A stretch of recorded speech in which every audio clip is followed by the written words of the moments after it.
Welcome back to Count Me In, IMA's podcast about all things affecting the accounting and finance world. I'm your host, Adam Larson. In this week's episode, Mitch was joined by Fatema El-Wakeel to talk about Agile project management methodology.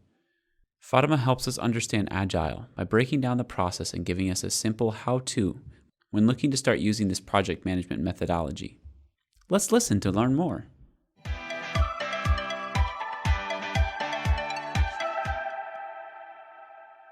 So traditional project management model is really what we're used to seeing for several years. It consists of a project management and a team of specialists who work on a project. Project team begins by meeting with the customer, can be another department or another company, an external party, depending on the project. And then once they collect the project requirements, they break it down into milestones. And then the project manager starts with keeping the customer posted on the status and completing the project. This model is really vulnerable to a lot of things like delays, miscalculations, or unforeseen costs, which can be caused by the budget overruns or an overall failure to deliver a stated goal.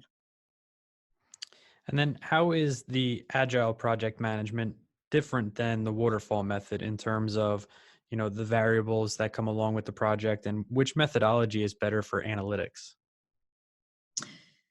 So when you look at any project, really, there are three main variables. The time set for the project, the resources that the project will be using, and the main thing is the scope.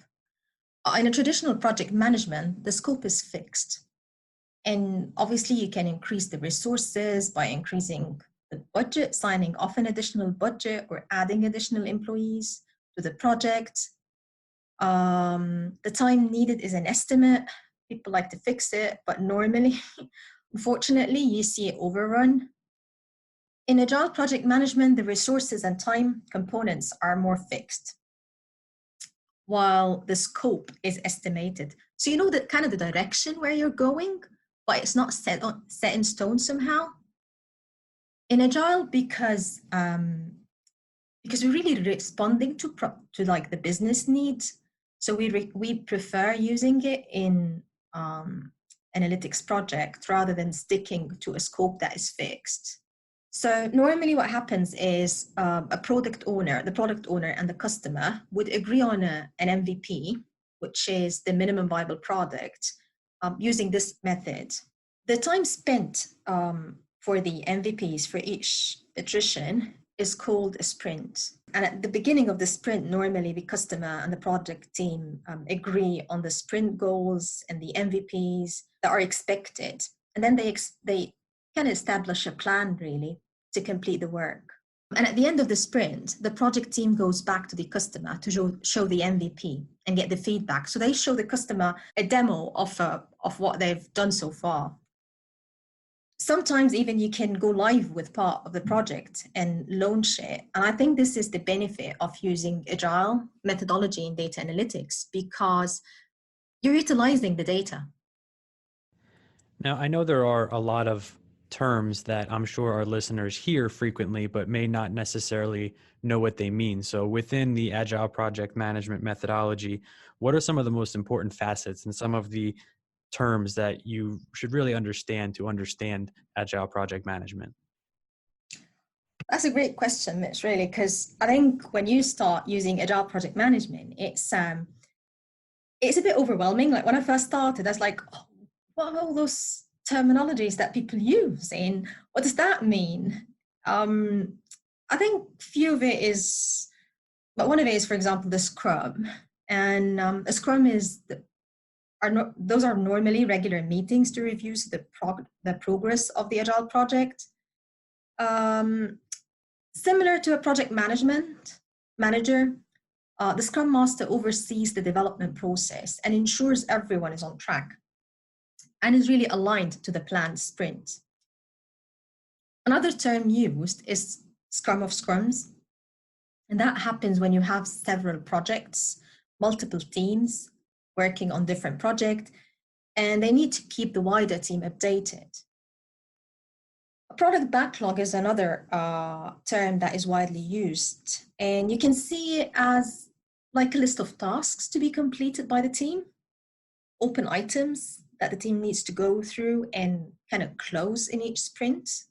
Normally, the product owner manages the backlog to ensure the product delivery. So he or she discusses with the which items on the backlog need to be done. There's different like labeling, like if it's a should or a could, how important is the item on the backlog. Now that we have a better understanding of the terminology that goes into Agile project management, what is a practical example? Can you give us a case study or something that you've worked on where all of this kind of comes together? So let me think of an example. So let's say a customer describes some challenges with the current reporting used for pricing. And they explain that they would like better visualization to understand relevant issues. So it's basically a visualization analytics project. So the agreed MVP in this case, or the minimum viable product, would be a dashboard that helps report pricing. The team working on the project agrees with the customer to meet bi-weekly, for example, and review the progress and MVPs based on expected sprint deliverables at the start. So as you can see from here, the project time is agreed, and it might be 3 months. And the number of team members is, for example, set to 5. So the three main facets really of the Agile project management is you have a scope, you know the direction where you are, and in this case, you're going towards a visualization project. You have the time set, which is 3 months, and you have the resources set, which in this case, the team members, the 5 team members. The product owner in this case creates a backlog listing the tasks needed, such as tools used for the visualization, preliminary KPIs, and other reporting requirements. The Scrum meetings normally would occur daily, and the Scrum Master will ensure everything is on track. A Scrum meeting is normally like 10 minutes, and it's a stand-up, so everyone in the team would just say what they've done this day before, what they're doing today, and like if there are any blockers, so that in this case, the Scrum Master would unblock those challenges that the team is facing. If we assume that at the end of sprint 1, the team meets with the customer to present and discuss the preliminary KPI and the basic dashboards. So it's still the start of the project, and the customer provides some feedback. The team takes that feedback, goes back, works a bit on it, refines the product, and goes back to the customer. If you assume that in the second time they go to the customer would say, well, oh, I actually was expecting more details on pricing optimization. The team in this case would go back, check it, come back. But when they come back, they might say, well, we were supposed to go in the direction of doing a visualization. You're asking us now to do a pricing optimization case, which is good, but that's a different scope now. So they sit with the customer, and then they agree what is really important based on the current business needs. So the team might agree with the customer that the model is a priority, and the customer might explain that. And in this case, the team works on sprint 3, delivers the variables that are affecting the pricing, as well as explain the different internal and external resources. You can see here that there is a happier customer. Although the product was different, but the customer received a better functionality. So instead of the team, if it was run by a traditional project management, the customer would get at the end a list of KPIs visualized in a certain way. And the customer might not even have seen that product till the very end. But with Agile, what happened here is that the team was very responsive to the business needs. No, I think that's a really good example, and it really covers the difference between the two methodologies. So how important is it to have a strong team in Agile? Agile focuses on the project team. So the project success really is attributable to the whole team. And it creates this kind of culture and strength in the project. So the project is a whole team collaboration and responsibility. It's very team-centric. There is no project manager in Agile. This role is somehow split by the product owner and the Scrum Master, with neither leading the team, but rather focusing on the product itself and working with the team. So the product owner focuses on ensuring customer needs are met. Scrum Master is part of the team, having the responsibility to facilitate the team, and not really to lead them, just to support them by unblocking any blockers that might arise during the project. If any of the listeners are kind of like me, where we've worked on projects and we kind of see the resemblance here of what we're doing in the Agile method, how can we better learn more about Agile and how to actually use it? I think that's a brilliant question, Mitch, because I think personally, when I started using Agile, I was so confused. I'll be very honest, coming from a traditional project management and moving to Agile, it's all about the mindset somehow. And it takes time to change your mindset from a traditional waterfall method. So the best way to learn it, or how I learned it, to be honest, is really by doing. So start using it and work your way through it. Find an Agile coach or someone who uses Agile to bounce ideas off. Ask them questions. This will help you learn a lot and put kind of the theory into practice somehow. I know earlier you mentioned one of the opportunities being stronger data analytics. So how do you go about presenting Agile and data analytics to your team as a project management method to use moving forward? The first thing would be, if it's possible, look into ways to deliver the results as soon as possible. Like, have quick wins, really. Start by rolling out a test phase so stakeholders can begin to see the benefits of the project and the methodology early on.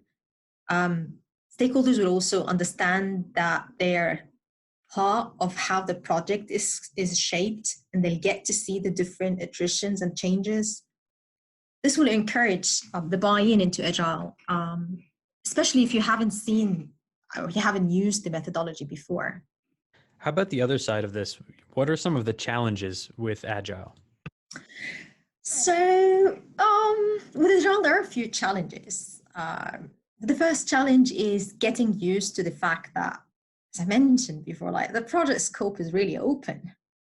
In Waterfall, you usually know what the end result will be. And it's not really the case with Agile. You know your direction. You might have an idea of what the end goal would be. Might be clear sometimes, but it might be not. We know roughly what the end product would be. It can change dramatically due to the business needs. So I think one of the challenges is for the person doing Agile not to get fixated on the original scope, but think about delivering a functioning product that the stakeholder needs or the customer needs based on operating in a fast-paced world. It's not a target that you need to compare to traditional. It's not like target and scope, but rather want to make sure that I'm delivering a functional product that my customer would use. The second challenge is time is fixed and it's set at the start. So make sure that there isn't any time creep. Because sometimes, especially maybe customers, stakeholders, they get a bit confused and say, oh, can't we just extend the timeline and add this and that feature to the project? You can always add phases, but try to stick to time. So at least you say, well, this is phase one, and those are the deliverables. This is the MVP delivered. It kind of structures the project better. I think the last thing would be really sprints and requirements breakdown. This would basically come with experience. So the first project would be more challenging than the second. So just really start and get the ball rolling. We all started somewhere with no experience.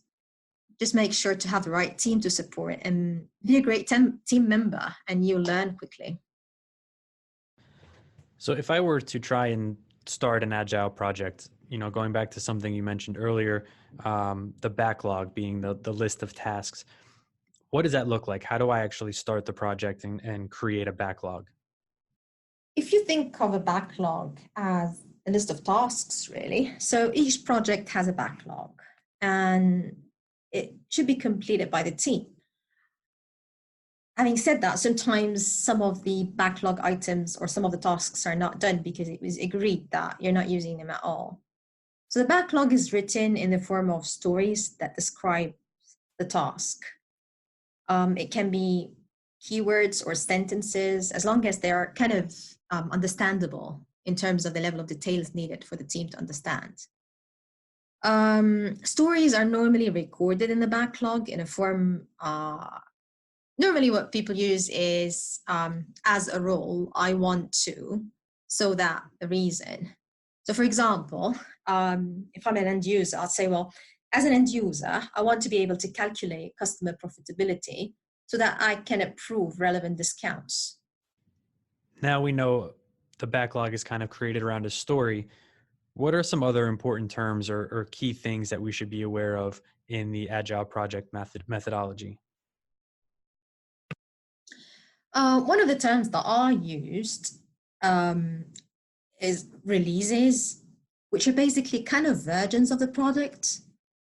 For example, if someone is working on a pricing model across regions, a first release might be testing it to the top 10 customer data, and that's a release. A second release can be testing the data of all customers in the United States.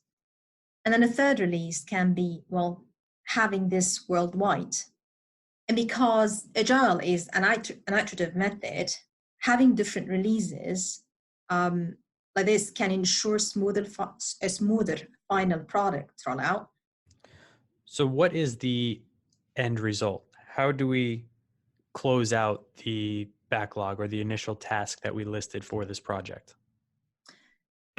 This is a great question because it's sometimes you have a task and people's like, is that task closed? Is that backlog item closed or is it open?